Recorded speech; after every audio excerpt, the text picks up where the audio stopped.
അദ്ദേഹം ഒരു നല്ല എഴുത്തുകാരനും പ്രസംഗകനും നേതാവുമായിരുന്നു. നവഭാരത ശില്പി എന്ന അദ്ദേഹം അറിയപ്പെടുന്നു. ഈ കാലത്ത് പല ഭാഗത്തു നിന്നും കുട്ടികൾ ചൂഷണം ചെയ്യപ്പെടുകയും വിദ്യാഭ്യാസം നിഷേധിക്കപ്പെടുകയും ചെയ്യുന്നു. ഇതിനൊരു മാറ്റം വരേണ്ടത് ആവശ്യമാണ്. നന്മവിതച്ചൊരു ചാച്ചാജി, നമ്മുടെ സ്വന്തം ചാച്ചാജി, കുഞ്ഞുങ്ങളുടെ ചാച്ചാജി. നെഹ്റുവിന്റെ ജന്മദിനമാണ് ശിശുദിനമായി ആഘോഷിക്കുന്നത്. ഭാരതത്തിന്റെ ആദ്യ പ്രധാനമന്ത്രിയായിരുന്നു അദ്ദേഹം. കുട്ടികളോട് വളരെ സ്നേഹവും വാത്സല്യവും അദ്ദേഹത്തിന് ഉണ്ടായിരുന്നു.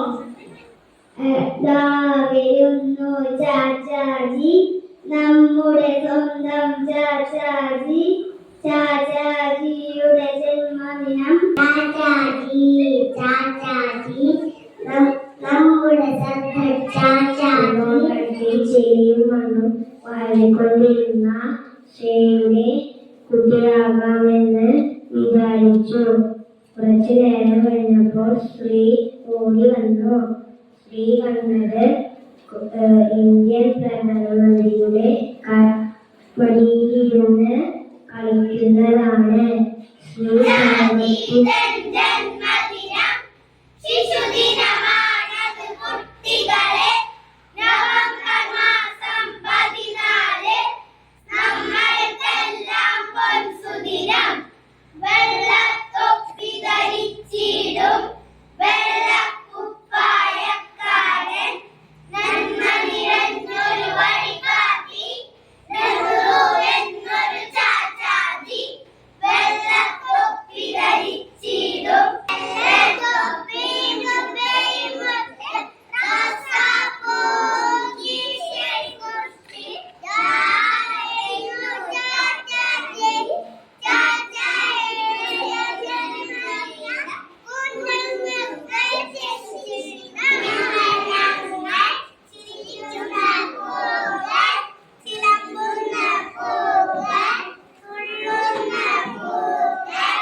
എന്താണെന്ന് അറിയാമോ?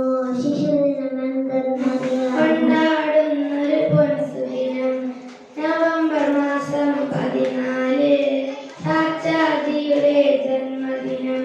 ശിശുദിനമായി നാടെങ്ങും കൊണ്ടാടുന്നൊരു പൊൻസുദിനം. ഭാരതനാടിനഭി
ചാച്ചാജീതൻ ജന്മദിനം ശിശുദിനമാണത് കുട്ടികളെ. നവംബർ മാസം 14 നമ്മൾക്കെല്ലാം പൊൻസുദിനം. ചാച്ചാജീതൻ ജന്മദിനം ശിശുദിനമാണത് കുട്ടികളെ. നവംബർ മാസം 14 നമ്മൾക്കെല്ലാം പൊൻസുദിനം. വെള്ളത്തൊപ്പി ധരിച്ചിടും വെള്ളക്കുപ്പായക്കാരൻ